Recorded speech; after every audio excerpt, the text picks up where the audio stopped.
Everything song will be available on all streaming platforms this coming Friday, June 14th. On Saturday, we're going to have a release party at the Camp Store in South Carlsbad State Beach, South Carlsbad, sunny California, Carlsbad, California, North County, San Diego. Should be a good one. We got this Saturday. We got Ginger Roots, a local favorite, local reggae band playing tonight. Gonna go over there, show my love to the boys there. It's always a good time when they're there. Oh, these are my friend Donnie got me some blue blockers. You can see the blue blockers, and then my other friend got me these, which are kind of bizarre. Maybe I'll wear these. Whoa. Yeah, let's give these a whirl. So, all right. So, everything. So, basically, inside the song, we're going to talk a little bit about the recording process, the writing process of this song, the people who were involved with the song, and what I was thinking as far as the lyrics go. Now, this song is really interesting because a lot of times when I am just kind of looking to mix it up, I'll go back into my archives of older work. I have so many songs that never have been released. This particular one, I believe, was from a body of work that I was going to call Spirit Animal Tattoo. Everything was starting to line up for that album, but then COVID happened. So we all know how that was. No need to dwell on that. But I had somebody's car alarm's going off. So anyway, I was going through and I was listening to some of these old songs, and I noticed that there were two tracks that were disabled and on mute. So I turned those things on, and I was just absolute floored. So basically, I had a number of songs that I would give. I still have a bunch of the ones. So I think what I was doing is I would get my demos, I'd record some stuff with Mike Connor, drummer, and then I would have Marco Savoia play some bass tracks, and I'd have my friend Mike Pritchard, who plays keyboards in the band, to put over some Nord Electro 6 kind of magic, like the stuff that he plays on stage. There's a lot of electric piano sounds that we love to use, a lot of organ sounds, some synth sounds. Anyway, if you guys have seen us live, you know exactly what I'm talking about. And when I heard his contributions to this song, it was staggeringly good. Like it just flipped me off, and flipped me off. Yeah. No, it was amazing. It was amazing, and I was like, oh, this sounds cool. And I think I had some scattered lyrics to it. I immediately, we must have had a good swell that week. So I was surfing, and I just wrote all the lyrics, the chorus, everything right then and there, sung a couple rounds of it. And then within a couple weeks, I had made the final vocal takes on that too as well. There was some back and forth that we had because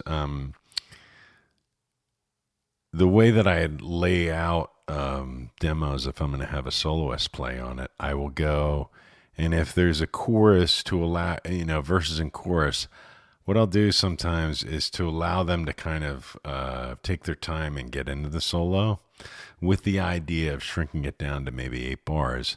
I'll copy that rhythm section out so that they can get their ideas out. And I was like, explore everything. And when it came time where I finished up the Everything Transforms into Something Beautiful chorus, he started this crazy prog rock sounding organ, something out of like 70s prog rock. And I was like, whoa, that sounds awesome. And so we just he ran with that, which I was really happy with. He ran with that. And when I came back to him, when I kind of rediscovered and unearthed this older recording, I talked to him. I was like, hey, man, this is a good one. Maybe we might have to do it again. And then I gave it a couple listens. I was like, no, his takes, as always, his takes are like perfection. Some people, when you work with them, it's best to let them do the first two. Their first two takes are like gold. And yeah, you can have them do 100 takes, but you're kind of wasting their time and your own time. There's something to be said about like letting people, like, especially if they are just kind of, it's one thing to be like very well rehearsed, knowing a song and going through it, a song that you played thousands of times on stage. It's a completely other thing for a songwriter like me when they first introduce a song to a musician, a soloist, a band member, and to see how they interpret the song, because I'll hear it a certain way, but any competent musician will take it and add their own, flavor to it, and it makes it better. As a songwriter, usually, if you choose good musicians to collaborate with, they're going to help you realize not the song that you wrote the way that you wrote it, but the true potential of that song. So Mike and I, when we talked about his keyboard performance in the recording, we were thinking, okay, like let's just do the intro, verse, chorus, give him a little bit of taste of that prog rock stuff, and then right back into the chorus. Now, that's probably like a formula that, people that want radio play but after I did all the editing, and after I did A/B comparison of like trying to shorten it and make it more flow, I always went back to the version where he just, because it came out of nowhere. Like you hear the guitars, the Mellotron's intro, the guitars are in there. And then when that prog rock, it kind of like is a spaceship blasting off. And you have to buckle yourself in. And ended up deciding, in the official version of this, I do have a truncated version of the song, but my official version of this song is going to be, everything extended. The official video is going to have extended, and that to me is the way that the music, the performance of the music and the musicians that were involved, that's to me the best version that out of all the versions that I created. So talking about the official music video, there's a lot of footage of surf trips that I've been on in Indonesia on a boat called the Addiction. Wonderful people. Jeannie is an amazing, Jeannie LaRosa is amazing videographer. He had drones. He's in the water with us. Amazing surf photographer. So I'm in the lineup of these. It's my friends at surfing, because he's a way, way, way better surfer than I am. Like the opening sequence is that day. I actually got throttled pretty properly. Brutal hold down, but it's one of those things where I drop in the board, you do an airdrop, board disappears underneath my foot, just throttled, just the full brunt of the wave hit you. And I remember like being being held under, and like, your lungs like ready to burst, like, you need to breathe, man. And like also another thought, like, hey, dumbass, you're gonna drown out here in the middle of nowhere. Get your ass to the surface immediately. And you try to relax as much as possible, man, but the violence sometimes that you get thrown around in down there underwater.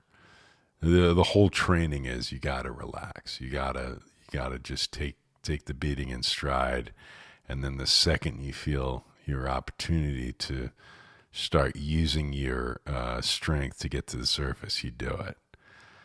It's you really gotta kind of feel like you gotta basically first relax everything, not panic, let the wave move you, and then basically as you feel it start to lose its grip on you, you bolt to the surface. Anyway, I remember bolting to the surface and catching another one like right in the face, like, anyway. So that's the reason I used Steve Lindgren. I think is on the majority ones. So is Richard Warner's. He's it's just they're local great surfers, and it's a pleasure. It's always like a pleasure for me to watch guys like that surf. Anyway, let's talk about the lyrics a little bit. The lyrics kind of wrote themselves, as I said. As soon as I heard Mike's keyboard performance over top of kind of this demo I laid out, I immediately started thinking of my relationship with surf, the ocean, my relationship with the sport of surfing, my relationship with the ocean, my relationship with my family, my kids. I feel like I draw a lot of my inspiration and strength from the ocean. It's testing yourself against the force of nature is it's one of if you're a surfer, it's one of life's great challenges. Now, the first part of the song is really talks about almost like surfing as almost like a yoga practice, where the feelings that you have as you're going on like a big day when it's not particularly warm out in the morning, cold, you're getting into the cold air, you're immediately kind of jolted back to your senses, and then it's game time, it's on. You like have to look and you have to work your ass off to get to the lineup, get out to the lineup, and then you have like this serenity. A lot of times I think of my ancestors that have passed on before me when I'm out there. I think of my family. It's just a very peaceful, serene place when you're out in the lineup. Now, the first part of the song kind of talks about my relationship with surfing. The second part is a nod to my daughter Maisie, who we kind of joke and call her our little golden girl. I mean, she's a big. She's going into 8th grade next year, so she's certainly not a little girl anymore. And to be able to see her grow, her kindness to others, my wife's personality traits in her, and just how good she is. That's obviously a huge inspiration to not only just me as a musician, as a father, and as a member of a huge family. To see my kids as active parts of of the large family, Irish Catholic family that I was raised with, is a huge thing. So, the last part of the song, I see how you're grown. You've never felt more at home in a skin all your own, yet you look so much like your mother. It's a treat to be able to sing a song with them in mind, because as the words come out, you can just feel the love in your heart. That's one of the reasons why I write a lot of my songs about my wife. And I'll see her out in the audience, and I'll sing, and basically when you allow yourself to do that and sing directly to people, everything else just kind of fades away, and you stop worrying about missing a chord or something like that, and you're really able to feel each word that comes out, and each part of the music. So, that was everything inside the song.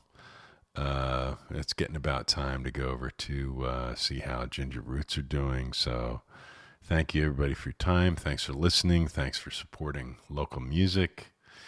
And June 14th, everything. Give it a listen. Everybody have a great summer 2024. And I'll have another single out soon enough, man. Everybody have a good summer. Behave yourselves. Happy Saturday night. Listen to everything. Friday, June 14th. Ram out. Cheers.